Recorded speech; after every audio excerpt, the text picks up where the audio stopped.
Order on my left, please. Chris, far forward. Julianne Genter. Thank you, Mr. Speaker. When I first did my training as an urban planner, I actually thought that there were huge opportunities across the political spectrum. And I really thought, because what most people want in New Zealand, I think, is the same thing. They want towns and cities that have affordable, decent housing, that have parks and amenities, that are easy to get around, that have access to shops and jobs and all the things that people need to live a good life. And they want to do that in a way that protects our natural environment and enhances it, because that's what's really important to people. And that is all entirely possible to achieve, because some of the problems our towns and cities are facing right now are actually the result of bad planning rules. So on the one hand, you have the people who are maybe on the more green left side of the spectrum, who want to see better public transport for people, more walking and cycling, protecting the environment, ensuring people have affordable housing. And they want those outcomes. And then you have the people who claim on the right side of the spectrum to want to get rid of bad regulations and make it easier for developers to build what they want to build, easier for people to do business. And the reality is that the solution is the same for both of these. There are a number of really bad planning rules that are onerous regulation, that inhibit development, that cause unaffordable housing, and they also create terrible car-dependent environments, or areas of where you just have swathes of houses that's nowhere near the jobs that people need to get to, that causes terrible traffic congestion. That means people are reliant on cars to get around. They suffer from all sorts of health problems as a result of that. We have climate change as a result of that. So here we are, this opportunity across the House. We could probably have found a lot of common ground to make positive changes to the RMA that would genuinely benefit New Zealanders and create the types of towns and cities that we want to live in that protect the environment. But sadly, the national government has squandered their opportunity to lead that sort of cross-party inquiry into how we could fix the Act. Rather than having a Royal Commission of Inquiry, as was recommended by the Act's one of the Act's original architects, Sir Geoffrey Palmer, the minister declined because he thought that would hold up the process too long. Well, that was 2.5 years ago, and we're only going to have the Act, the bill passing today, but the bill doesn't make any real improvements to the Act. If anything, it makes it far more complicated. So the Resource Management Act is already 806 pages. This bill is 215 pages long. So we're going to have an Act of Parliament that's close to 1,000 pages when the two are consolidated, when this amendment bill passes.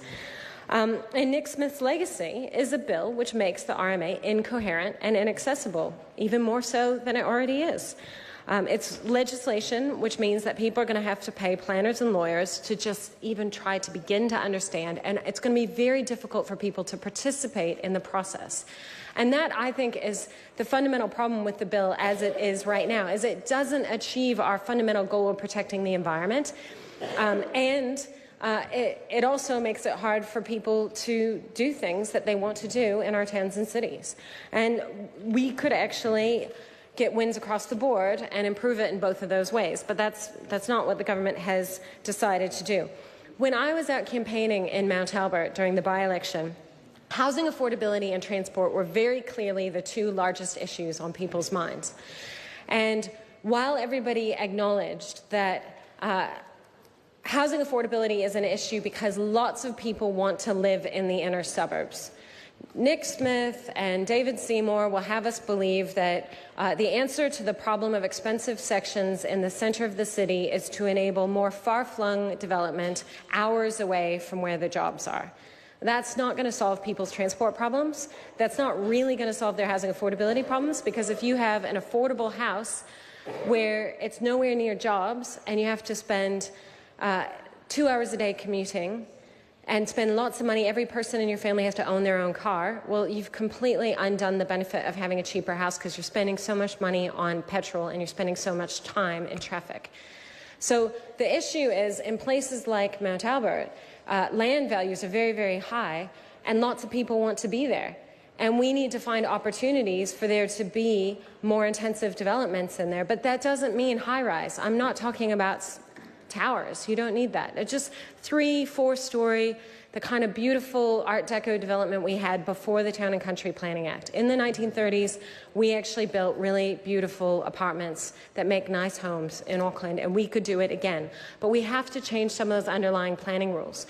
And the way that the Green Party proposed doing that is a national policy statement or environmental standard on urban design that it would ensure, one, that people are allowed to build townhouses and apartments in those parts of the city where more people want to live, and that's going to solve our housing affordability problem.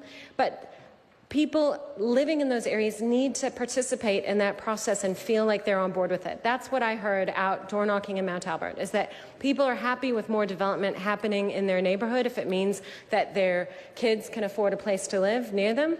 But they do think that the community needs to have some say and have a proper participatory process, which should be led by government.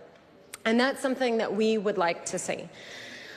Nick Smith's ultimate straw man argument against anything the opposition has said about this bill is that we're opposed to housing affordability because this is the only way to get housing affordability.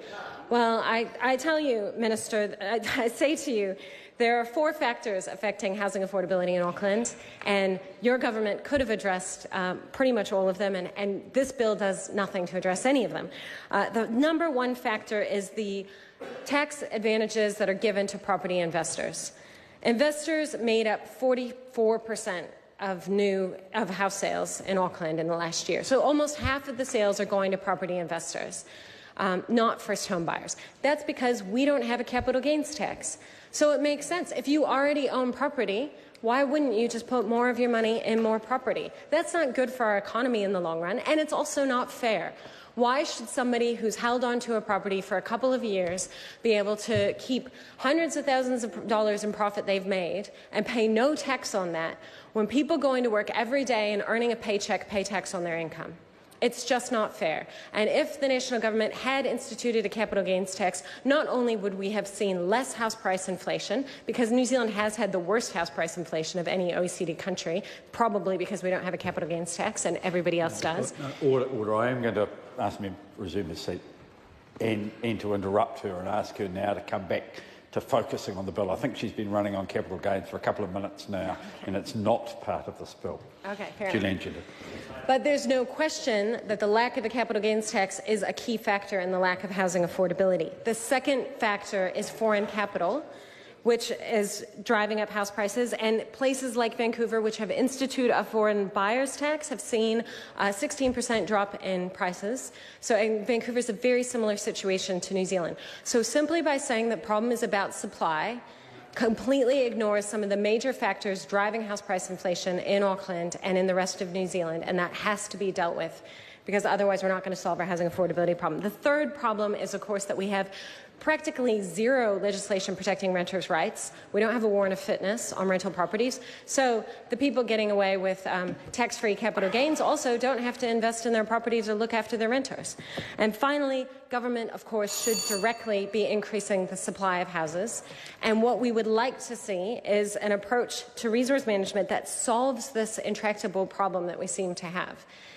And it is entirely possible to do that. We could simplify the Act, we could make better legislation that protects the environment, enables better public participation, and we could have government leading master planning of neighbourhoods that enable more homes, but not just homes, because it's not just homes that we need.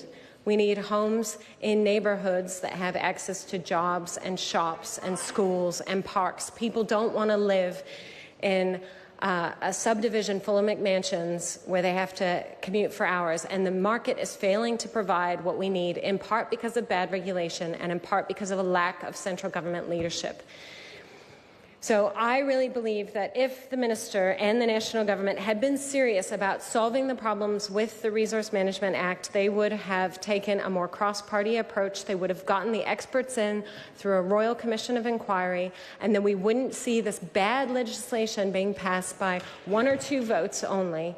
There'd be a broad base of support, and that would provide more security to those developers, to those people doing business, but most importantly, to the citizens of this country who care about the natural environment and who care about housing affordability and who care about the future design of their towns and cities and want to have input into it.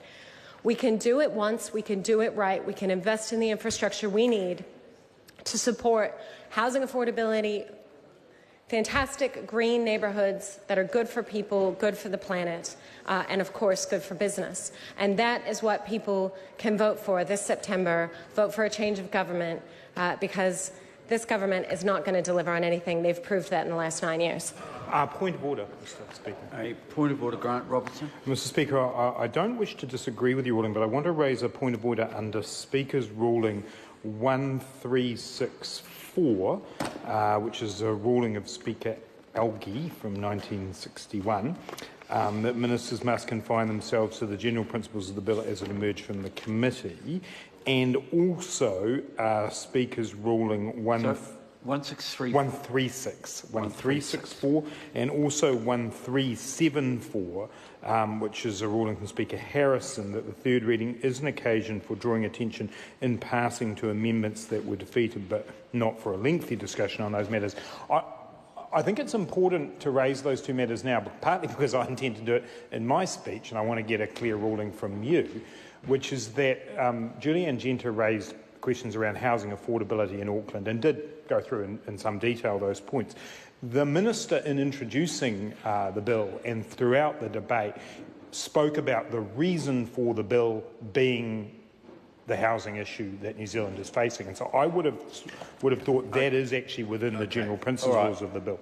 Member can resume his seat. I understand that there are matters of interpretation in this, and it is and I was not, unfortunately, in the chamber for the Minister's speech, and that is a factor in how people can reply.